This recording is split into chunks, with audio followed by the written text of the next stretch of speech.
In this video, I'm going to share to you on how we can change page color in Microsoft Word. So let's get started.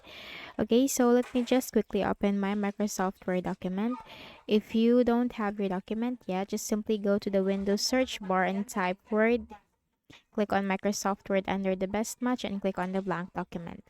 Now, if you already have your document, then you just need to simply open that as to where you have saved that. So here we just need to simply click on the ribbon, which is the Design tab.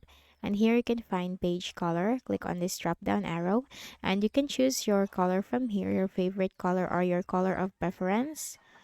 We also have here more colors that you can choose from.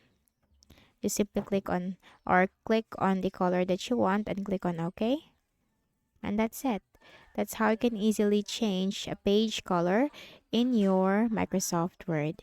So I hope this video helped you. Kindly please do not forget to hit the like button and subscribe to this YouTube channel for more tutorials like this. Thank you for watching.